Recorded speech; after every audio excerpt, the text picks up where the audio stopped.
सुप्रभात बच्चों, आज हम हिंदी पाठमाला का पाठ 19 योग एवं प्राणायाम पढ़ेंगे। यह पाठ हमें प्राणायाम की जानकारी दे रहा है। साथ ही इसमें ये पता चलेगा कि प्राणायाम करने का तरीका और उसके लाभ क्या हैं और प्राणायाम से बच्चों के दिमाग का सही तरीके से विकास होता है। चलिए जानते हैं प्राणायाम के बारे में।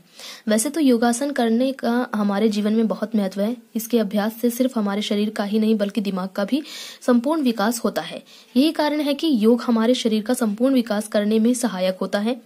योगासन को बचपन से ही बच्चों की दिनचर्या यानी प्रतिदिन के कार्य के साथ जोड़ दिया जाए तो वे लोग आरंभ से ही शरीर से स्वस्थ व दिमाग से पूर्ण विकसित होंगे। स्वस्थ यानी कि सही होंगे।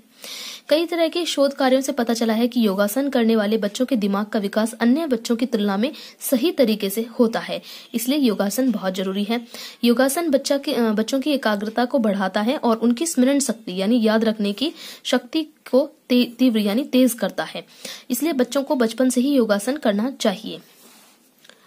यदि आयु वर्ग को देखा जाए तो 3 साल की उम्र से ही बच्चों को प्राणायाम और योगासन करवाना आरंभ किया जा सकता है।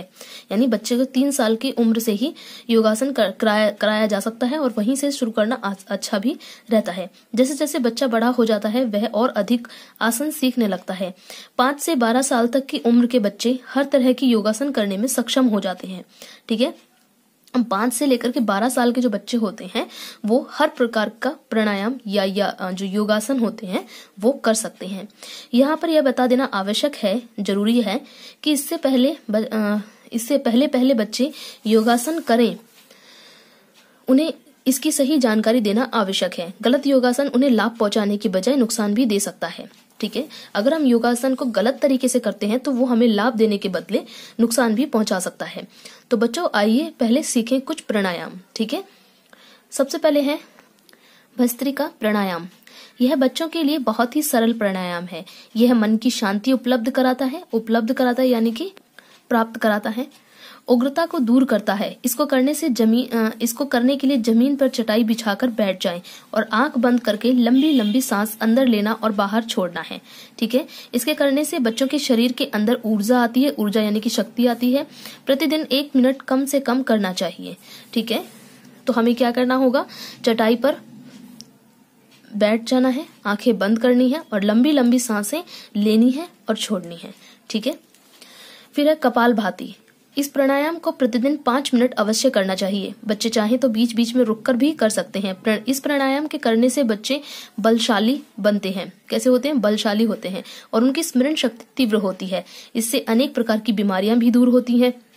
जमीन पर चौकड़ी मारकर बैठ जाइए। चौकड़ी यानी इस तरह से, जैसे होता है ना पदासन लगाते हैं, जैसे उस तरह से बैठ जाइए। 10 सेकंड तक सामान्य सांस लें। ठीक है, जैसे हम अभी सांस ले रहे हैं, जिस सामान्य यानी नॉर्मल जैसे अभी हम ले रहे हैं उस तरह से।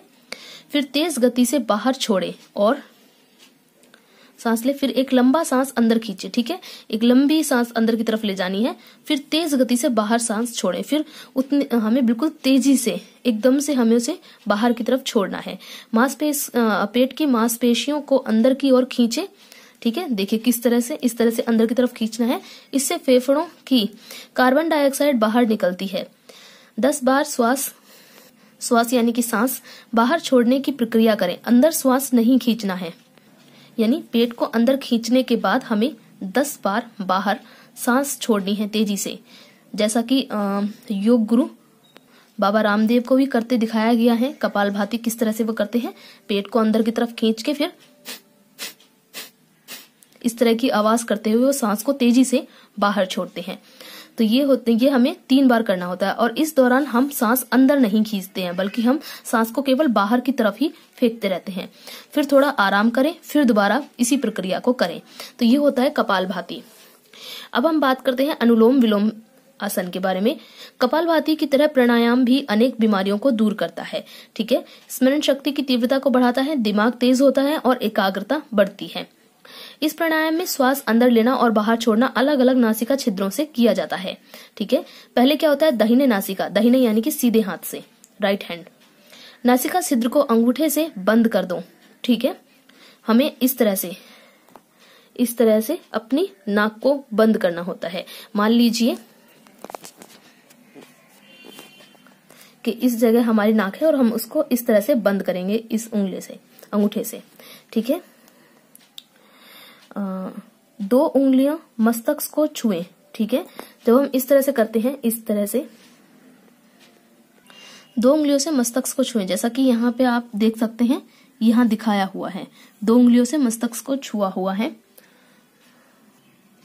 फिर बाएं नासिका छिद्र से सांस अंदर लें और अब जिसे अंगूठे से बंद किया था उसे हटाकर वहां से सांस छोड़ें और अनामिका यानी छोटी उंगली से बायां छिद्र बंद करें। यानी कि जब हम ऐसे करेंगे और 2 उंगलियों को हम इस तरह से अपने ऐसे माथे पे रखेंगे और इस वाले से हमने अपने नाक को बंद किया हुआ है, उसके बाद हम इसको हटा देंगे, अंगूठे को इस तरह से हटा देंगे और इससे अनामिका से हम अपने दूसरे छिद्र को बंद कर देंगे।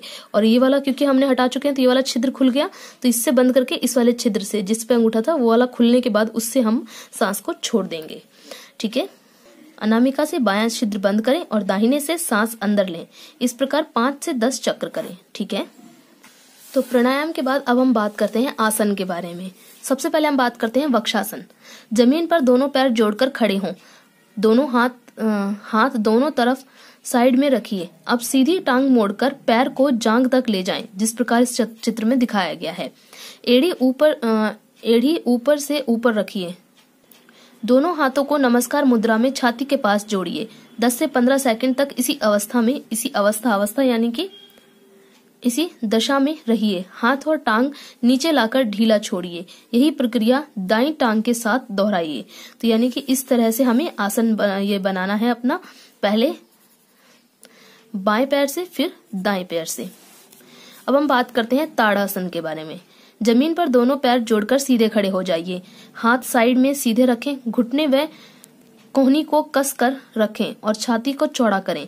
अब दोनों हाथ ऊपर की ओर सीधे करें, हथेलियां आमने सामने हों, जैसा कि इस चित्र में दिखाया गया है। धीरे धीरे फिर उसी अवस्था में आए। देखिए किस प्रकार यहाँ पे जमीन से ऊपर कर रखी है एड़ी। इस प्रकार के आसन को ताड़ासन कहा जाता है। अब है श्वासन। प्राणायाम तथा आसन करने के बाद शरीर को आराम देने के लिए श्वासन किया जाता है। इसे अगर हम संधि विच्छेद करके पढ़ें तो सब आसन होता है, इसको जोड़ने के बाद बनता है श्वासन। जमीन पर पीठ के बल सीधे लेट जाएं, आंखें बंद करके अपना ध्यान सांसों पर केंद्रित करें। हमारे दोनों पैर सीधे होने चाहिए और पूरा शरीर ढीला होना चाहिए। हाथों को, हथेलियों को हम आसमान की ओर रखेंगे। बच्चों, आपने जाना कि प्राणायाम और आसन आपके लिए कितने लाभदायक हैं। इस तरह सभी बच्चे योग करेंगे तो सभी शरीर व दिमाग से विकसित होंगे। प्रत्येक बच्चे को योगासन व प्राणायाम को अपनी दिनचर्या में शामिल करना चाहिए। तो ये था आपका पाठ योग एवं प्राणायाम। मैंने ये पाठ आपको पूरा समझा दिया है। अब आप इसका अभ्यास बड़े ही आराम से कर सकते हैं। फिर भी अगर आपको इसका अभ्यास करने में कोई परेशानी, कठिनाई हो तो मुझे व्हाट्सएप पे मैसेज करके पूछ सकते हैं।